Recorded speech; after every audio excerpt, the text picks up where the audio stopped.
Welcome back to Sophy Ridge, The Take. We're joined now by Gina Miller, the campaigner and founder of the tactical voting website Remain United. Thank you very much for being on the programme this morning. You have been doing some really interesting polling, some number crunching to try and work out what on earth is going to happen in this extremely unpredictable election. So thanks for coming on the programme to kind of talk us through some of it. I'll just get up the first slide, shall I, just to use as a prompt for the discussion. This is the voting intention that you did. So if you look at this, it looks pretty good news for the Conservative Party, does it? It does look for a majority if there was an election tomorrow. So this is based on the latest polling we got back on Friday, which actually is in line with some of the sort of average ones. So we've got the Conservatives 8% ahead. But that translates, if the magic number to get to is 325 to get form a government. And that actually only gives them 12 seat majority. So it's pretty all to play for, really. It's very tight, and we're seeing that narrowing, and just another 2% narrowing would reduce that to actually a 7-seat loss. So the delta, if you like, they call it, a 1% shift between, or narrowing, will mean that Conservatives lose 9 seats and Labour gain 8. So it's very, very tight. And why is the narrowing happening? I mean, the number that stands out to me as well is the Liberal Democrats on 11%. Is that why we've seen a narrowing, that you've seen Liberal Democrat voters perhaps drifting back to Labour? It's really interesting in this election because you've got the national picture. So we're doing sort of national MRP and polling. But actually, the local picture in constituency is also really important in this election. And so what we've done is we've done 71 MRP in constituency polling and analysis.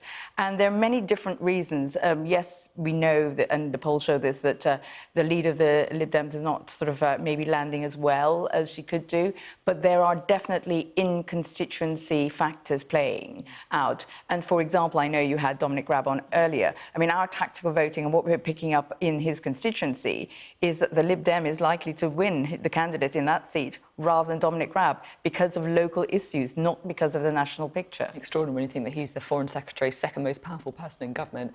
Let's have a look now at a couple of other bits of data. So this is the seat prediction. So this is effectively the seats that you would get if that polling was carried out. Yes. And if had an election tomorrow. Yeah, no tactical voting, just based on voter intention at the moment, and where the polls are sitting and the difference between the seats, there would be a 12-seat majority for the Conservatives. But if people vote tactically, which I know is something that you perhaps are encouraging, this is what would happen if people voted tactically, and that now we're in hung parliament territory. Absolutely. And so what we're doing is we're giving people recommendations. And the other polling we did was on tactical voting intention. And what we're finding is that it's staying stable at about 45% of Remain and soft Leave voters saying that they intend to tactically vote. Now, we saw that in 2017. When I ran that campaign in 2017, we ran a tactical voting campaign which saw 6.5 million, we know, not just because of us, but also 6.5 million people tactically voted.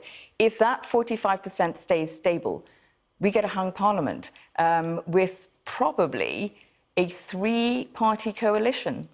I mean, some of our viewers will be listening to this thinking, you are somebody who campaigned for Remain. Now you're talking about tactically voting. Are you just trying to stitch up this election to stop Brexit?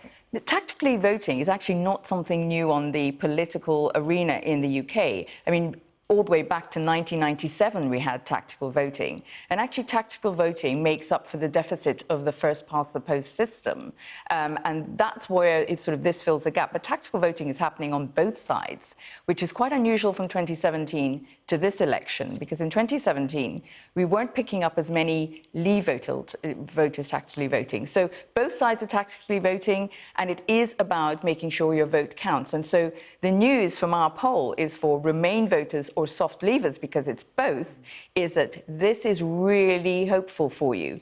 Don't be disheartened, because you can actually create a hung parliament, to be honest, and stop a majority. It does feed into what I've seen going around the country as well. I mean, I remember going to Grimsby and talking to people who were Brexit Party supporters, but we're going to vote Conservative tactically to try and stop Jeremy Corbyn coming in and getting a second referendum. And also in Cheltenham this week as well, people who were Labour voters but were going to vote Lib Dem because they thought they were the best chance of beating the Conservatives. We've never seen voter volatility as we're seeing in this election. And, the sentiments locally are very different, but it's also the fact that people are really picking up on the fact that the first past the post system doesn't really represent them when they go into the polling booth. So what they're going to do is lend their vote to the party where they know that in this system, the outcome is likely to be in the favour that they want. Very quickly, because we're running out of time, what do you think is going to happen in the election then? Hung Parliament, Conservative majority, what do you think? Look, we're Remain United side, we're making recommendations. If people follow that, we are in a hung Parliament, there is no Tory majority.